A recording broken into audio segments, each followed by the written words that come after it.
we're getting very close to actually beginning to produce our video. But before we go another step, we need to start to break down the detail. The first part of that detail is your script.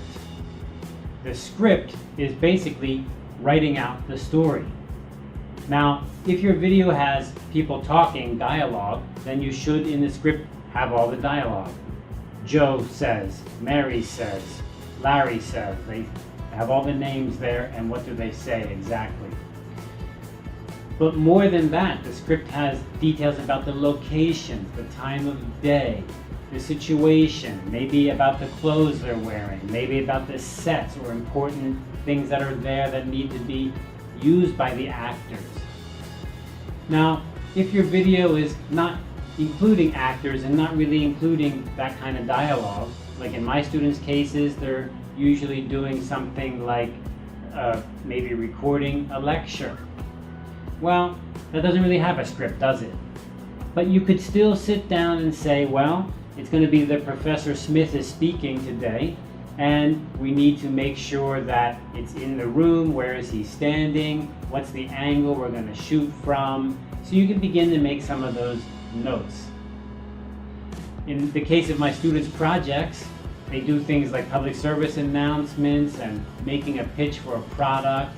Those actually do have a little bit of acting, a little bit of dialogue, and they also have props or things that the people in the video are going to touch and use, and that needs to be written down. Otherwise, when the day comes to go shoot the video, nobody knows I was supposed to have a bowl, I was supposed to have a jar, I was supposed to have a bowl of noodles. I didn't know that. I'm supposed to have chopsticks. Where did they go? I don't know. So the script is a way to make the plan more and more clear. Another good thing about the script is you can give it to the other people working on the project, and they can also see what's needed and what's involved. And of course today you can just put it on the internet and you can share it. For example, Google Docs. Your group could actually have the script inside Google Docs, and different people in your group could be working on different parts of it at different times or the same time. So that kind of cooperation really is helped with a script. Now, a script can be very, very formal. You can go onto the internet, just do a search for how to write a formal script. There's even software to help you format and write a script. For example, in a real production, 1 page usually equals 1 minute of a movie. So if it's 100 minutes, it's 100 pages. But that rule can be changed. And in your case, you don't need to worry about such details. You really just want to begin to write down what you're going to make.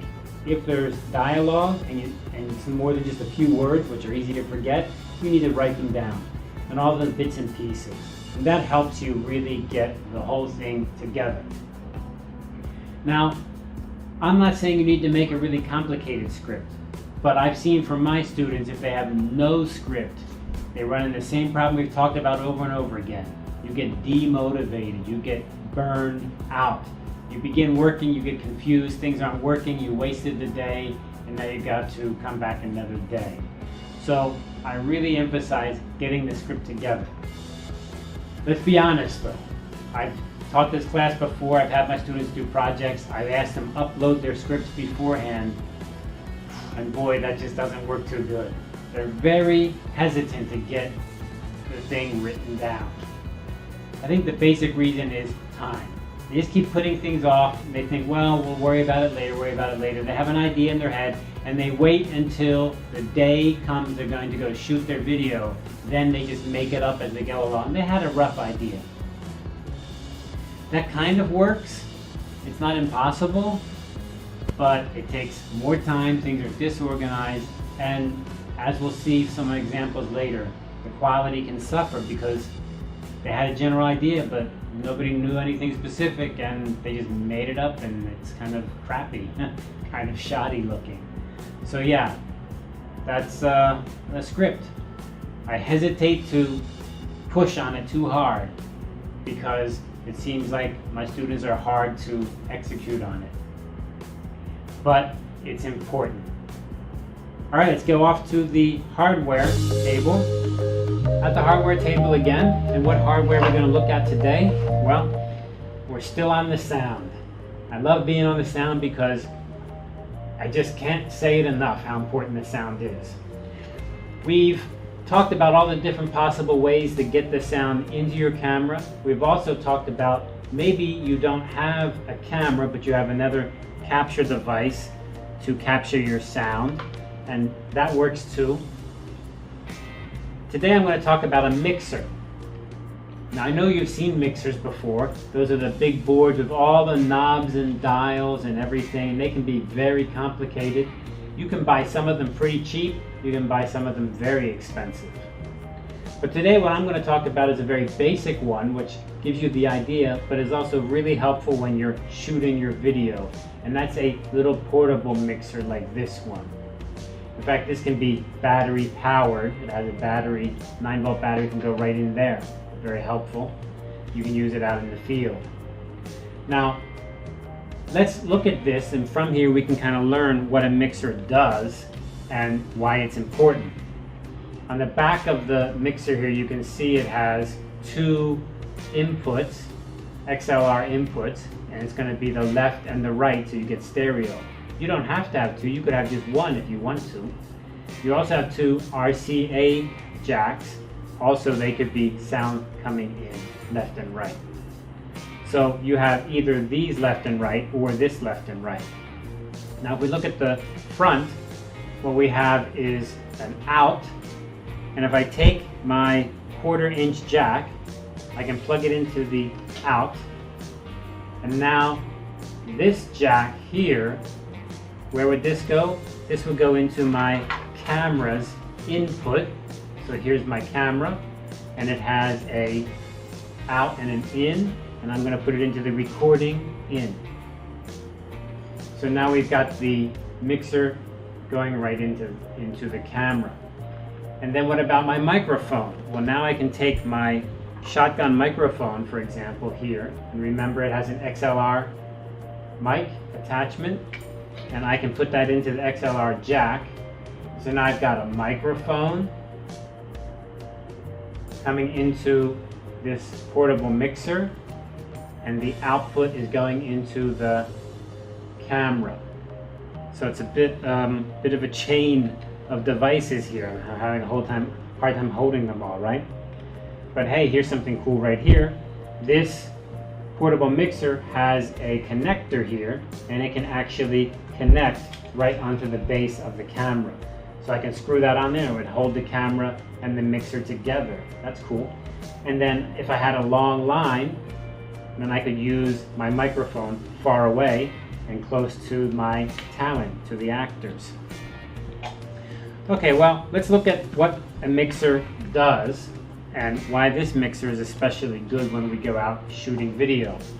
So remember, we had two inputs, so we can have two microphones, or just one or two. And then here what we do is we can adjust the volume of the sound coming in from those microphones to be louder or lower or higher, louder or softer. Because the one thing we want to make sure we don't have is the sound being too loud, too high. Because once it gets too high, it becomes like you can't hear anything, right? That ruins it. So you've got to keep it low, but not too low. So this way you can adjust it. And because you can have just one mic, you could be adjusting one. If you had two, it's good because now you can levelize them. You can level them up, equalize them, make them about the same. And then here, what's this little jack here? Well, that's to listen to on your headphones, right? So you remember, you want to be listening to the sound you're getting. You could also be listening back at the camera. You'd be plugging into that. So that's the way actually all mixers work. You're basically just taking one input and adjusting it up and down, a second input, adjusting it up and down. But if you go to a recording studio or just have a fancy, expensive mixer, you have many inputs, not just two, not just one. Although in this case, we're just using the example of two maximum.